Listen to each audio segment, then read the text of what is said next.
Hello everyone. Hi, I'm Purvi. Welcome to our personal tutor channel. आज हम लोग कक्षा 7 बाल महाभारत कथा का 33वां पाठ पढ़ेंगे। 12वां दिन। युधिष्ठिर को जीवित पकड़ने की चेष्टा के विफल हो जाने पर अंत में यही निश्चय किया गया कि अर्जुन को युद्ध के लिए ललकारा जाए और लड़ते लड़ते उसे युधिष्ठिर से दूर हटाकर ले जाया जाए। युद्ध का 12वां दिन था।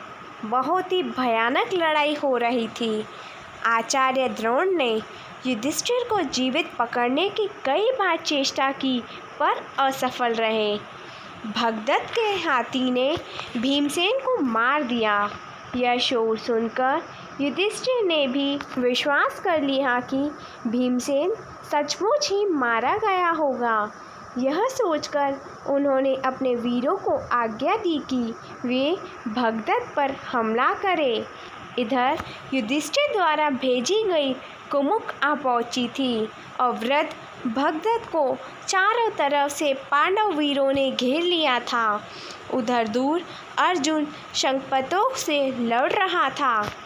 अर्जुन के पहुंचते ही पांडवों की सेना में नया उत्साह आ गया।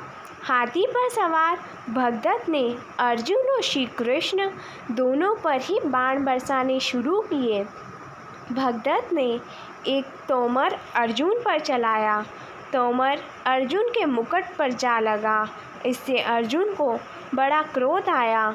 उसने अपना मुकुट संभाल कर रख लिया और बोला, भगदत्त, आप इस संसार को अंतिम बार अच्छी तरह से देख लो। यह कहते कहते अर्जुन ने अपना गांडीव तान लिया। अर्जुन द्वारा छोड़े गए बाणों में भगदत्त का धनुष टूट गया। तरकश का भी यही हाल हुआ। अर्जुन ने भगदत्त के मर्म स्थानों पर भी बाण चलाकर उन्हें छेद डाला। इसके बाद अर्जुन के तेज बाणों से भगदत्त की आंखों के ऊपर बंधी हुई रेशम की पट्टी कट गई, जो उसकी आंखों के ऊपर लटक आने वाली चमड़ी को ऊपर उठाए रखती थी। इससे भगदत्त की आंखें बंद हो गई। उसे कुछ भी सूझना बंद हो गया। वह अंधेरे में मानो विलीन सा हो गया। थोड़ी ही देर बाद एक और पैने बाण से उसकी छाती भेद डाली।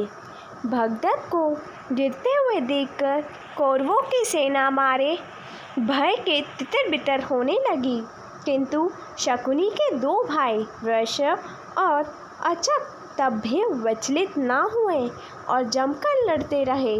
उन दोनों वीरों ने अर्जुन पर आगे और पीछे से बाणों की वर्षा कर खूब परेशान किया। अर्जुन ने थोड़ी देर बाद उन दोनों के रथों पर तहस नहस कर दिया और उनकी सेनाओं पर भी भयानक बाण वर्षा की।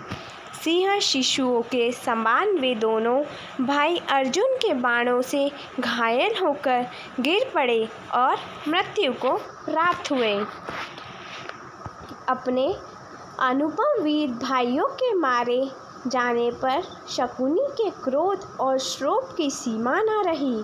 उसने युद्ध शुरू कर दिया और उन सब उपायों से काम लिया जिसमें उसे कुशलता प्राप्त थी, परंतु अर्जुन ने उसके एक एक अस्त्र को अपने जवाबी अस्त्रों से काट डाला।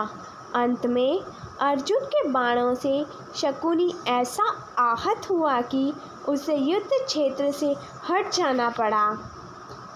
इसके बाद तो पांडवों की सेना द्रोणाचार्य की सेना पर टूट पड़ी। असंख्य वीर खेत रहे। खून की नदियाँ सी बहने लगी। थोड़ी देर बाद सूर्यास्त हुआ। अपनी सेना का यह हाल देखकर द्रोणाचार्य ने लड़ाई बंद कर दी। दोनों पक्षों की सेनाएं अपने अपने डेरों को चल दी और इस प्रकार 12वें दिन का युद्ध समाप्त हुआ। बच्चों, I hope you like this video and you have any doubt related to this video, so please comment in comment box. Thank you.